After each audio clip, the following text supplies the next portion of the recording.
बिस्मिल्लाहिर्रहमानिर्रहीम। अस्सलाम वालेकुम नादरीन, आप यूट्यूब चैनल देख रहे हैं। मैं इमरान खान हूँ। सबसे पहले जो इमरान खान साहब का अपना स्टेटमेंट उनके अपने ट्विटर अकाउंट से शेयर हुआ है, ये मुसद्दिका बयान है जो इमरान खान साहब ने अपनी बहनों से बातचीत करते हुए दिया। ये बयान क्या है, पहले आप ये सुन लें। इमरान खान ने कहा कि मैं तमाम उम्र भी जेल में रहने को तैयार हूँ, लेकिन जुल्म और जबर के सामने झुकने का सवाल ही पैदा नहीं होता। पाकिस्तानी कौम को भी यही पैगाम देता हूँ कि किसी सूरत जबर के निज़ाम के सामने ना झुकें। मुज़ाकरात का वक्त अब गुजर चुका है, अब सिर्फ कौम के एहतजाज का वक्त है। पिछले कुछ रोज़ से जेल में मुझ पर सख्तियाँ मज़ीद बढ़ा दी गई हैं। मेरी अहलिया बुशरा बेगम पर भी सख्ती का दायरा कार बढ़ा दिया गया है। उनके सेल में जो टीवी मौजूद था वो भी बंद करवा दिया गया है। मेरे और मेरी अहलिया के तमाम इंसानी और कैदियों को दिए जाने वाले हुकूक मुअत्तल हैं, जिसका हिसाब होना चाहिए। मुझे मालूम है कि एक कर्नल और जेल सुपरिटेंडेंट अंजुम ये सब कुछ आसिम मुनीर के कहने पर करवा रहे हैं। अपनी पार्टी को वाज़ेह हदायत करता हूं कि अगर मुझे जेल में कुछ हुआ तो इसका हिसाब आसिम मुनीर से लिया जाए। बुशरा बेगम पर जुल्म इसलिए किया जा रहा है क्योंकि मेरे दौर में जब आसिम मुनीर को ओहदे से हटाया गया तो उन्होंने जुल्फी बुखारी के ज़रिए बुशरा बेगम को मुलाकात का पैगाम भेजा था, जिसे बुशरा बेगम ने ठुकरा दिया था। इसीलिए आसिम मुनीर ने उन पर सख्तियाँ रखी हुई हैं। शुरू दिन से ही उनकी कोशिश है कि बुशरा बेगम पर सख्ती करके मुझे तोड़ा जा सके। जिस जेल में मुझे रखा हुआ है वहां सैकड़ों पाकिस्तानियों के कातिल और दहशतगर्द भी मुझसे बेहतर हालत में रह रहे हैं। एक फौजी रिजवान को शान शौकत से रखा हुआ है, लेकिन मुझ पर हर तरह का जुल्म जारी है। ये जो भी कर ले, इस जुल्म के आगे ना मैं पहले झुका था ना ही अब झुकूंगा। पंजाब में पिछले 2 साल से मरियम नवाज और मोहसिन नकवी के ज़ेरे साया जबर और फसादियत का जो माहौल है उसने जमहूरियत और सियासी सरगर्मियों का खात्मा कर रखा है। तमाम मेंबरान असम्बली का काफिले की सूरत में पंजाब आकर सियासी इज्तिमा करना खुश आइंद है। इस वक्त मुझ समेत कई अफराद सख्त तरीन जेलें काट रहे हैं, इसलिए पार्टी का हर शख्स अपने ज़ाती इख्तलाफात को मुकम्मल तौर पर नज़रअंदाज करे। मीडिया के सामने अपनी ज़ाती और अंदरूनी मामलात को ज़ेरे गुफ्तगू लाना किसी तौर काबिल कबूल नहीं है। मेरी सख्ती से हदायत हैं कि पार्टी में बड़े से बड़ा ओहदेदार या छोटे से छोटा रुकन या जिम्मेदार social media, electronic media, print media या किसी भी और फोरम पर पार्टी के अंदरूनी मामलात या इख्तलाफात का इजहार मत करे। अपनी सारी तवज्जो सिर्फ और सिर्फ एहतजाजी तहरीक पर रखे ताकि मुल्क में इंसानी हकूक की बहाली मुमकिन हो सके। अगर किसी जिम्मेदार ने इस एहतजाजी तहरीक में हिस्सा ना लिया, फिर इसका फैसला मैं जेल से खुद करूंगा। तमाम पार्टी मेंबरान और ओहदेदारान को हदायत करता हूं कि मेरे ट्विटर पैगामात को खुद रीट्वीट भी करें और ज़्यादा से ज़्यादा अफराद तक मेरे ये पैगामात पहुंचाएं। सेनेट की टिकटों के हवाले से पार्टी बामी मुशावरत से फैसला करे। साबिक वज़ीर आज़म इमरान खान ने अडयाला जेल में वकला और अहले खाना से जो गुफ्तगू की, ये जनाब उसका खुलासा है। लगभग 15-16 हज़ार दफ़ा ये रीट्वीट हो गया अब तक। जब मैं ये वीडियो रिकॉर्ड कर रहा हूँ 16,000 मरतबा इमरान खान साहब का ये बयान अभी भी बिलाशुबा इमरान खान साहब का जो ये ट्विटर हैंडल है ये पाकिस्तान का सबसे तगड़ा और बड़ा ट्विटर हैंडल है। यहाँ से सबसे ज़्यादा चीज़ें वायरल होती हैं। पाकिस्तान के तमाम अखबारात की सर्कुलेशन आप एक तरफ कर दें और इमरान खान के अकेले एक ट्वीट की सर्कुलेशन आप एक तरफ कर दें तो पूरी दुनिया तक ये मालूमात ज़्यादा जाती हैं। लोग पढ़ते तो मिलियंस के अंदर है, वो तो बहुत बड़ी तादाद में है। यानी अगर यहाँ पर आप देखें कि कितने लोगों ने इसको लाइक किया तो 21,000 लोगों ने इसे लाइक किया है, 16,000 लोगों ने इसको रीट्वीट किया है और इसके ऊपर 2,25,000 जो है वो कमेंट्स हैं। तो बहुत ज़्यादा लोग इमरान खान साहब के ट्विटर को फॉलो करते हैं। अब तो इसको एक्स कहते हैं। जबकि इमरान खान साहब का ये जो इसकी रीच गई है वो लगभग 8.5 लाख तक जा चुकी है। तो इतनी सर्कुलेशन तो पाकिस्तान के सारे मीडिया की मिला के नहीं बनती। जितना भी प्रिंट मीडिया है उस सारे को आप इकट्ठा भी कर लें तब भी। नादरीन, डॉक्टर यास्मीन राशिद साहिबा के हवाले से एक बड़ी अफसोसनाक खबर है और बड़ी तशवीशनाक खबर है और उनकी तबीयत काफ़ी ख़राब है। और ये शाकिर महमूद ऐवान साहब ने भी बताया, सनम जावेद ने भी बताया, कुछ और लोग काफ़ी दिनों से बता रहे हैं कि डॉक्टर यास्मीन राशिद की तबीयत इंतहाई नासाज है। उन्हें सर्वदित अस्पताल मुंतकिल किया गया है और उन्हें जो है वोमिटिंग हो रही है, बुखार है, मैदे की सख्त तकलीफ़ है। गुज़िश्ता कई दिनों से वो बीमार थी, उन्हें सांस का प्रॉब्लम जो है वो उनके साथ मौजूद है और जेल में उनको ऑक्सीजन भी नहीं मिली। उन्होंने इसकी शिकायत भी की थी कि एक मौका पर जब उन्हें ऑक्सीजन चाहिए थी तो जेल में डॉक्टर यास्मीन राशिद साहिबा को ऑक्सीजन नहीं मिली, जिस वजह से उनकी तबीयत ख़राब हुई थी। ये वही डॉक्टर यास्मीन राशिद हैं जिन्होंने नवाज शरीफ के लिए सहूलतकारी की थी, उन्हें पाकिस्तान से बाहर भिजवाया था इलाज करवाने के लिए। जब मियाँ साहब ने कहा था उनके प्लेटलेट्स बहुत कम हो गए हैं, खुदा न खास्ता उनकी जान जा सकती है, अदालत ने भी कहा कौन जिम्मेदार होगा, तो फिर डॉक्टर यास्मीन राशिद साहिबा ने मियाँ साहब को तमाम सहूलियात फराहम की अस्पतालों में। उनकी फैमिली को सहूलियत फराम की, अस्पतालों का सारा निज़ाम उनके ताबे कर दिया, और फिर एस्टेब्लिशमेंट ने किस तरीके से मियाँ साहब के प्लेटलेट्स की रिपोर्टें बनाकर मियाँ साहब को पाकिस्तान से बाहर रवाना कर दिया, और बाहर जाते ही मियाँ साहब के प्लेटलेट्स ठीक हो गए। वो हमने चैलेंज किया हुआ, मियाँ साहब ने आज तक उसका जवाब नहीं दिया था। अब नादरीन, ये डॉक्टर यास्मीन राशिद साहब वही खातून है, लेकिन उसी नवाज शरीफ को इन्होंने शिकस्त दी इलेक्शन में, और वही नवाज शरीफ और नवाज शरीफ के जो आका हैं वो इन्हें बाहर नहीं आने दे रहे। आज उसी नवाज शरीफ की बेटी की सूबे में हुकूमत है, और डॉक्टर यास्मीन राशिद साहबा के साथ क्या हो रहा है ये आप सबके सामने है। तो शरीफ खानदान जो है ये किसी का भी सगा नहीं है, ये सिर्फ अपने मफाद के हैं। इनके साथ आप नेकी भी करेंगे तो ये क्या करेंगे वो आपके सामने है। इमरान खान साहब ने अपने जो बयान में कहा कि सेनेट की टिकटों के हवाले से पार्टी बाहमी मुशावरत से फैसला करे। इससे पहले इमरान खान साहब खुद फाइनल करते रहे टिकटें। अभी शेख वकास अकरम साहब ने नेशनल टीवी पे इंटरव्यू देते हुए कहा, वसीम बदामी साहब से वो बात कर रहे थे, तो शेख वकास अकरम साहब ने कहा कि मिर्जा अफरीदी का टिकट पहले भी इमरान खान ने फाइनल किया था, अब भी इमरान खान ने फाइनल किया है। तो जो लोग भी तनकीद कर रहे हैं वो इमरान खान के फैसले पे तनकीद कर रहे हैं। तो देखिए, अगर सरमायादार को टिकट इमरान खान साहब देंगे और ये बताएंगे कि वो इनकलाब ला रहे हैं इसके जरिए से, तो ये तो फिर कोई भी बिलीव नहीं करेगा।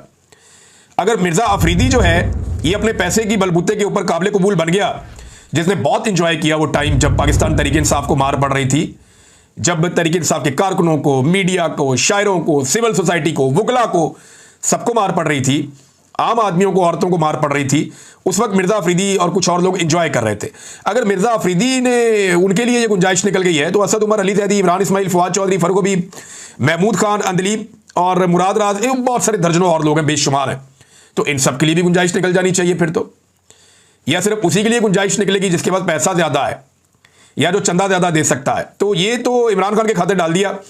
शेख वकास अकरम साहब ने क्लियरली कह दिया कि पहले भी मिर्जा अफरीदी को इमरान खान ने फाइनल किया था और अब भी इमरान खान ने फाइनल किया। वैसे इमरान खान साहब ने जेल में बहुत सारे लोगों को वादा कर लिया था सेनेटर बनाने का, लेकिन हुआ ये कि पीटीआई की सीटें कम रह गई, मखसूस नशिस्तें भी चली गई, उससे भी 2 सेनेटर इनके कम हो गए। तो जब सेनेटर्स की तादाद कम होती चली गई, तो ऐसी सूरत में यानी एक आधा सेनेटर ज्यादा पोजीशन को, इनको तो 9-10 सेनेटर इनको मिल रहे थे, तो इमरान खान साहब ने उतने ही लोगों से वादा कर लिया था। अब वादा ज्यादा से कर लिया, सीटें कम रह गई हैं, लिहाजा पार्टी जो है वो खुद ही डिसाइड करे। तो पार्टी का झुकाव तो बिजाइड जो दिखाई दे रहा है वो सरमायादारों की तरफ है और सरमायादारों को फायदा होगा। अच्छा, एक सर्वे करवाया था तारिक मतीन साहब ने कि मिर्जा अफरीदी को टिकट मिलना चाहिए या एक और बंदे का नाम लिखा हुआ था, पीटीआई के बड़े मशहूर आदमी हैं, उनका एक नाम लिखा हुआ था। तो उन्होंने सर्वे करवाया तो मिर्जा साहब का बहुत नीचे डाउन जा रहे थे। वोटिंग वाला सर्वे था। वोटिंग वाले सर्वे में बॉट्स इस्तेमाल हो जाते हैं। आप एक तरीकाकार है, आप पैसा खर्च करते हैं तो वोटिंग का जो ट्रेंड है वो आपके हक में आ जाता है। मिर्जा साहब का पैसा भी है, एस्टेब्लिशमेंट के बाद सिस्टम भी है, तो एकदम से मिर्जा अफरीदी साहब आखिरी वक्त में ऊपर आए और आकर वो शायद जीत गए वो मुकाबला। लेकिन अब आप आ जाएं, मैंने एक सर्वे करवाया और ये जो सर्वे का तरीका मैंने रखा था ना, इसमें 2 नंबरी नहीं हो सकती, इसमें जो बॉट्स हैं वो काम नहीं कर सकते। उसकी वजह यह है कि यहां हम सवाल करते हैं 1 और 2 को लेकर, यानी अगर आप बचना चाहते हैं, नॉर्मली वैसे अगर आप ट्विटर के ऊपर, एक्स के ऊपर सर्वे करवाएं और उसको खरीदा ना जाए, उसके अंदर जो है वो इन्वॉल्वमेंट ना की जाए बॉट्स की, तो फिर वो ठीक सर्वे होता है। लेकिन अब क्योंकि एस्टेब्लिशमेंट बार बार इसके अंदर मुदाखलत करती है, कुछ सियासी जमातें भी करती हैं, लोग पैसा खर्च करते हैं, तो मिर्जा अफरीदी वाले इशू को फिर हमने एक और तरीके से सर्वे किया और ये बड़ा सादा तरीका है सर्वे करने का। इसमें मैंने सवाल पूछा था, क्या खैबर पख्तूनख्वा में कुर्बानी देने वाले वर्कर्स की जगह सरमायादार मिर्जा अफरीदी को सेनेट का टिकट देना दुरुस्त फैसला होगा? अब ये फैसला कोई भी करे, चाहे इमरान खान करे, चाहे अली अमीन करे, चाहे कोई भी करे, बैरिस्टर गौर करे, कुछ लोग कह रहे हैं सलमान अकरम राजा ने इस पर एतराज किया है, बहरहाल जो भी फैसला करे, तो ये फैसला दुरुस्त होगा या गलत होगा? तो हमने हाँ के लिए 1 का ऑप्शन दिया था और नहीं के लिए 2 का ऑप्शन दिया था। अब तक जो मुझे इस पे वोट मौसूल हुए हैं वो लगभग 7,800 के करीब है। 7800 वोट इस पे अभी तक पड़े हैं कमेंट्स में, 1 और 2 लेकर, और मैंने अपनी टीम को बड़ा लंबा टाइम दिया कि आप इसको जज करें और मुझे बताएं कि कितना वोट किसको पड़ा है। तो 100-150 वोट के बाद कोई एक आधा वोट पड़ता है मिर्जा अफरीदी को। ये आप निकाल लें, ये सबकी अमानत है, आप निकालें और निकाल कर आप चेक कर लें, आपको फौरन पता चल जाएगा। आप निकाल लेना और निकाल कर पढ़ना शुरू कर दें, 1 कितनी दफा लिखा हुआ है, 2 कितनी दफा लिखा हुआ है, लोगों ने ही डाले ना ये वोट सारे, तो आपको 1 मिलेगा 100-150 के बाद, यानी लगभग 1-2% मैक्सिमम भी लगाएं, चले 3%। लेकिन मिर्जा अफरीदी को लोग वोट नहीं कर रहे, ये मैं अवामी राय बता रहा हूं, आम आदमी ये कह रहा है। लेकिन पाकिस्तान तहरीक इंसाफ या इमरान खान साहब ने अगर मिर्जा अफरीदी को टिकट देने का फैसला किया है, या उन्हें अपने वोट जो आजाद उम्मीदवारों के वोट हैं वो उन्हें देने का फैसला किया है, तो ये उनकी पार्टी है, उनकी अपनी मर्जी है। लेकिन ऐसे सरमायादारों के घरों से इनकलाब नहीं आया करता, फिर ये कंट्राडिक्शन हो जाएगी। अच्छा, पाकिस्तान तहरीक इंसाफ के पास नाजरीन इस वक्त भी एक डील मौजूद है, ये मैं आपको बता देता हूं। इसी की बुनियाद पे पाकिस्तान तहरीक इंसाफ के लोग कुछ बातें कर रहे हैं। जुल्फी बुखारी साहब से जो है वो गए अमेरिका में सेनेट में, वहां पे जाके उन्होंने सेनेट के सामने मामलात रखे, लेकिन ये वही सेनेट है जहां पे हाफिज सैयद आसिम मुनीर साहब के खिलाफ और दीगर कुछ और लोगों के खिलाफ ये अमेरिका के अंदर, अमेरिका की जो पार्लियामेंट है उसके अंदर आवाज़ उठाना चाहती थी पाकिस्तान तहरीक इंसाफ, लेकिन बुखारी साहब ने जो है वो बड़े शाइस्ता अंदाज में पाकिस्तान तहरीक इंसाफ का मुकदमा रखा है। इसमें एस्टेब्लिशमेंट का वर्ड वो यूज़ करते रहे, लेकिन आसिम मुनीर का लफ्ज़ उन्होंने इस्तेमाल नहीं किया, जिसपे पाकिस्तान की मिलिट्री एस्टेब्लिशमेंट को बड़ा जो है वो तकलीफ होती है, वो मना करते हैं इससे। मेरे ख्याल में मुझे ऐसा लगता है कि पाकिस्तान तहरीक इंसाफ शायद रास्ता निकालना चाहती है, या अली अमीन गंडापुर के पास कोई रास्ता है जो उन्होंने 90 डेज की बात की है। लेकिन इमरान खान साहब, क्या जो डील इस वक्त पाकिस्तान तहरीक इंसाफ के बाद अब भी मौजूद है कुछ सोर्सेज के मुताबिक, क्या इमरान खान साहब उस डील को कबूल करेंगे? उनका अगर आप स्टेटमेंट पढ़ें तो उसमें तो लगता है कि नहीं। यानी अगर आप स्टेटमेंट इमरान खान साहब का पूरा पढ़ें तो वो ये कहते हैं कि जी जुल्म और जबर के आगे झुकने का सवाल ही पैदा नहीं होता, किसी सूरत जबर के निज़ाम के सामने नहीं झुकूंगा, मुज़ाकरात का वक्त खत्म हो गया, अब सिर्फ कौम के एहतजाज का वक्त है। तो एक तरफ तो इमरान खान साहब ये कह रहे हैं, और दूसरी तरफ जो है वो इमरान खान साहब की पार्टी थोड़ी सी टोन डाउन हुई है इन मामलात को लेकर। अच्छा, हुकूमत के खिलाफ तहरीक चलाने के लिए मौके बड़े ज़बरदस्त हैं। यानी हुकूमत का कॉन्फिडेंस उस जगह पे है कि जिस वक्त हुकूमत के खिलाफ एक तहरीक तैयार हो रही है, जिस वक्त हुकूमत के खिलाफ अपोजिशन तैयारियां कर रही है, ऐसे मौका पर हमेशा हुकूमत चीज़ों की कीमतें कम करती है ताकि प्रेशर कम हो। लेकिन हुकूमत को इस अपोजिशन के नालायकी पर इतना यकीन है कि हुकूमत ने चीज़ों की कीमतें कम करने की बजाय उनकी कीमतें बढ़ा दी हैं। यानी जब पेट्रोल की कीमत बढ़ती है तो चीज़ों की कीमतें बढ़ती हैं। मिसाल के तौर पर पेट्रोल जो है 5.5 रुपये, डीजल 11.5 रुपये इन्होंने महंगा कर दिया है, और इसके ऊपर आपको ये 15 दिन में दूसरी मरतबा किया है। पहले भी इन्होंने टका की कीमत बढ़ाई थी, तो लगभग 15-20 रुपए इन्होंने पेट्रोलियम मसनूआत की कीमतें बढ़ा दी हैं गुज़िश्ता सिर्फ 15 दिनों में, और अगले 15 दिनों में ये फिर बढ़ा देंगे। और आलमी मंडी में लगातार कम होती जा रही, कम 70 रुपए से भी नीचे चली गई आलमी मंडी में पेट्रोलियम मसनूआत की कीमतें, लेकिन ये बढ़ाते चले जा रहे हैं। इमरान खान साहब के दौर में 125 तक गई थी, तो तब भी पेट्रोल की कीमतें बहुत कंट्रोल थी, कम थी, और तब सारे इस पे बात करते थे। आज कोई बात नहीं करता, खास तौर पे अपोजिशन बात नहीं करती। देखिए, पाकिस्तान तहरीक इंसाफ ने ऐसा लगता है कि सारा इन्हिसार इस बात पे रखा हुआ है कि इमरान खान साहब की मकबूलियत से ही हम इलेक्शन लड़ेंगे, इमरान खान साहब की मकबूलियत से ही हम लोगों को बाहर निकालेंगे, इमरान खान जेल काटेगा, लोग इमरान खान के साथ खड़े होंगे, उसके बदले में हमें वोट पड़ा करेंगे। तो इन्होंने ऐसा लगता है, ये सोच लिया है कि हमने इमरान खान की मकबूलियत पर रख कर ही हमेशा सियासत करनी है। जो अवामी सियासी इशूज हैं उन पर कोई बात ही नहीं करता, उसके ऊपर कोई किसी किस्म की आवाज ही नहीं उठाता। आप गौर कर देना, किसान के लिए क्या पाकिस्तान तहरीक इंसाफ निकली? आप इनसे पूछेंगे तो वो कहेंगे जी सोशल मीडिया पे हमने तहरीक चलाई है। प्रैक्टिकली निकले? नहीं निकले। मजदूर के लिए निकले? नहीं निकले। बेरोजगारी के लिए निकले?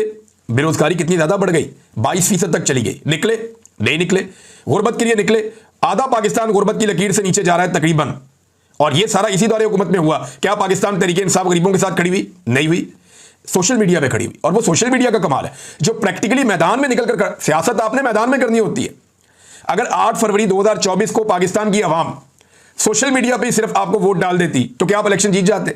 उसके लिए लोग निकले, प्रैक्टिकली पहुंचे, डब्बों के अंदर वोट डाले और वोट डालकर उनके ऊपर पहरा दिया, इस तरह आपको सीटें मिली है। तो आप प्रैक्टिकली आवाम के साथ खड़े हुए या नहीं हुए, ये बड़ा सवाल है।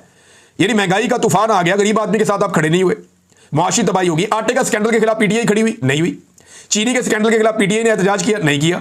दहशतगर्दी बेकाबू हो गई। डॉक्टरों और हेल्थ वर्कर्स के साथ जो पंजाब में हुआ, क्या कुछ किया पीटीआई ने? कख नहीं किया।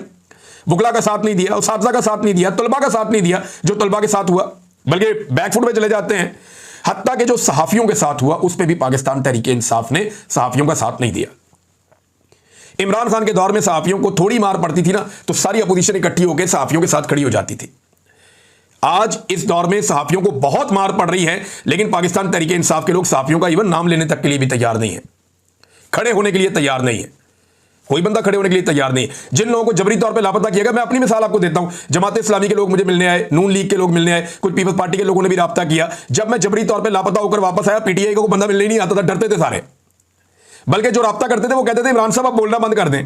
मुझे शहरियार अफरीदी ने भी ये कहा, अली अमीन गंडापुर ने भी ये कहा कि इमरान साहब आपने बिल्कुल अब कोई प्रोग्राम नहीं करना, किसी किस्म की बात नहीं करनी, बड़ी तकलीफें आपने और आपके खानदान ने देख ली है, लिहाजा अब आपने चुप करके बैठना है। मैं हल्फन कह रहा हूं, इन दोनों से आप पूछ लें, इन दोनों ने मुझे फोन करके कहा कि आपने इमरान साहब अब किसी किस्म का वीलॉग नहीं करना आइंदा जिंदगी में, आप वक्त गुजारें अभी जब तक हालात ठीक नहीं हो जाते। तो मैंने इनसे कहा जी मैं तो जब अपने आप को सेहतमंद महसूस करूंगा मैं काम करूंगा। तो ये मिलने तक नहीं आए, किसी दोस्त ने बातचीत करवा दी, कभी तो करवा दी। तो ये बिल्कुल मीडिया के साथ खड़े नहीं हुआ। सत्तूर के साथ जो हुआ, मुतीउल्लाह जान के साथ, सहाफ़ी अहमद फरहाद साहब के साथ, शायर भी हैं, समी इब्राहिम साहब के साथ हुआ, सिद्दीक जान के साथ जो हुआ, पाकिस्तान से बाहर जो सहाफ़ी बैठे हुए हैं उनका नाम लेते हैं। इक्का दुक्का एक दफ़ा अली मोहम्मद खान साहब ने नाम लिया, आलिया हमजा साहबा ने एक दो दफ़ा नाम लिया कहीं पे, इक्का दुक्का दफ़ा, या एक मुझे याद है शाहिद खटक ने शायद नाम लिया था। उसके अलावा तो किसी ने बात ही नहीं की कभी सहाफ़ियों के बारे में, आवाज़ इन्होंने उठाई नहीं, हालांकि सहाफ़ी ही इनके लिए आवाज़ उठा रहे थे। बहरहाल अवाम के साथ पाकिस्तान तहरीक इंसाफ ने बतौर अपोजिशन खड़े होकर नहीं दिखाया। यह अनफॉर्चुनेट है, बदकिस्मती है कि इन्होंने अवाम के साथ खड़े होकर नहीं दिखाया। सरमायादारों के साथ खड़े नहीं हुए जो बेचारे पाकिस्तान छोड़ छोड़ कर जा रहे हैं। अभी ताजर जो है वो एहतजाज पे जा रहे हैं, उनके साथ खड़े नहीं हुए। इलाकाई इश्यूज है, अभी मारंग बलोच वगैरह के साथ क्या कुछ नहीं हो रहा, उनके साथ खड़े नहीं हुए। वहां पे अभी एमनेस्टी इंटरनेशनल ने जो है वो बड़ा जबरदस्त किस्म का एक उस पर स्टेटमेंट जारी किया है और उन्होंने कहा जी, पाकिस्तान को उन्होंने खबरदार करते हुए कहा, एमनेस्टी इंटरनेशनल ने साउथ एशिया रीजनल ऑफिस, उन्होंने एक ट्वीट जारी किया कि Amnesty International issues urgent action urging authorities to immediately release 6 Baloch activist currently under detention simply for exercising their right to freedom of expression and peaceful assembly. The authorities must not bring new frivolous charges only to prolong their detention. 6 लोगों के बारे में कहा है। Marang Bloch हैं और बिबर्ग जैरी हैं, बेबो Bloch हैं, शाजी, इसके अलावा जी गफ्फार कमरानी हैं और गुलजादी बलोच हैं। ये 6 लोगों की तस्वीरें भी आप देख लें। इनके लिए एमनेस्टी इंटरनेशनल ने आवाज़ उठाई, क्या पाकिस्तान तहरीक इंसाफ ने। देखिए, एक ही इशू नहीं है, इमरान खान साहब जेल में हैं, इससे पहले भी बहुत सारे लोग जेल में गए, गो के इमरान खान साहब सबसे मुश्किल जेल काट रहे हैं। इतनी तकलीफ दे जेल नॉर्मली सियासतदानों को कभी नहीं हुई, नवाज शरीफ और जरदारी को तो बिल्कुल नहीं हुई। इस तरह की जेल में तो ये लोग कभी नहीं गए। बादशाह खान भी जेल में गए, जुल्फिकार भुट्टो के साथ जेल में बड़ी ज्यादती हुई और बहुत सारे लोगों के साथ जेल में जुल्म होता रहा। एक दौर आसिफ अली जरदारी ने भी मुश्किल गुजारा, लेकिन इन्होंने इतनी सख्तियां बर्दाश्त नहीं की जो इस दफा मिलिट्री एस्टेब्लिशमेंट ने इमरान खान के साथ कर दिया। लेकिन पाकिस्तान तहरीक इंसाफ को समझना पड़ेगा कि ये एक अपोजिशन जमात भी है, वो सिर्फ एक इशू को लेकर नहीं चल सकते। ये सारे अवामी इशूज जो हैं, लोग इंतजार कर रहे हैं कि हमारी आवाज उठाए, कोई हमारे बारे में बात करे। आप लोगों के बारे में बात ही नहीं करते, उनके साथ खड़े नहीं होते, फिर आप उम्मीद करते हैं कि हर दफा लोग आपके साथ खड़े हो जाएंगे। तो लोग इमरान खान की खातिर खड़े तो हो जाते हैं, अभी भी लोग निकल रहे हैं, हल्का हल्का मोमेंटम बन रहा है तहरीक का। देखते हैं ये मोमेंटम कितना ऊपर जाता है और कितना ज्यादा बनता है। लेकिन लोगों को पाकिस्तान तहरीक इंसाफ ने बतौर जमात और इनकी लीडरशिप ने मायूस किया, क्योंकि सवाए सोशल मीडिया के हल्के हल्के बयानात के ये कहीं पे भी प्रैक्टिकली जाके अवाम के साथ खड़े नहीं हुए। आप अंदाजा करें नाज़रीन के फवाद हसन फवाद, ये इनका कितना अच्छा ताल्लुक शरीफ खानदान के साथ रहा, ब्यूरोक्रेसी में रहे, जेल भी काटी इन्होंने। वो ये कह रहे हैं कि किसानों को मजीद तबाह करने की तैयारी हो रही है, यानी जो चीनी दरामद की जा रही है, बाहर से मंगवाई जा रही है, ये नवंबर के आगाज में पाकिस्तान पहुंचेगी। इसका मतलब पता है आपको, नवंबर के आगाज में अगर चीनी पहुंचेगी तो उस वक्त गन्ने की खरीदारी का सीजन हो जाएगा। जब मार्केट में चीनी वाफर होगी तो गन्ने की कीमत नीचे चली जाएगी और उससे फायदा फिर शुगर मिल माफिया को हो जाएगा। यानी वो लोग आवाज उठा रहे हैं लेकिन अपोजिशन आवाज नहीं उठा रही, बदकिस्मती से। नाज़रीन, अली जफर साहब ने जो है, बैरिस्टर अली जफर साहब ने एक दो बातें की है, ये इंपॉर्टेंट है। एक तो उन्होंने कहा इमरान खान साहब के बेटे पाकिस्तान में तहरीक चलाने नहीं, अपने वालिद को मिलने आ रहे हैं। मैंने आपको पहले भी कहा था पाकिस्तान में सच शायद वो कोई तहरीक ना चलाएं, मुलाकातें वगैरह करेंगे और फिर दुनिया के अंदर जाके वहाँ पर पैगाम पहुँचाएंगे लोगों को इमरान खान साहब के हवाले से, और ह्यूमन राइट्स के मामला जो हैं खासतौर पर जो उनके वालिद साहब के साथ हो रहा है वो चीज़ें दुनिया के सामने रखेंगे।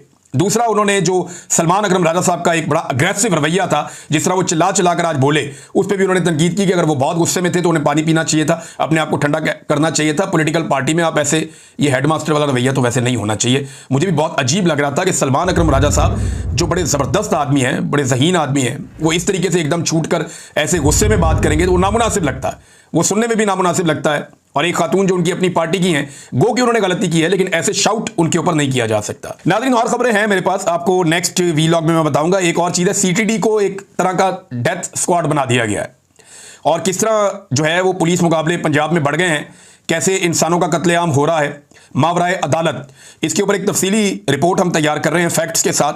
ये रिपोर्ट जल्द हम आपके सामने रखेंगे। मेरी टीम इस पे काम कर रही है, कुछ दोस्त सहाफ़ी भी हैं, वो भी मिलकर इस पे काम कर रहे हैं। तो हम सारी तफसीलात बहुत जल्द आपके सामने रखने वाले हैं। अब तक के लिए इतने, अपना ख्याल रखिएगा, अपने चैनल का भी। अल्लाह हाफ़िज़।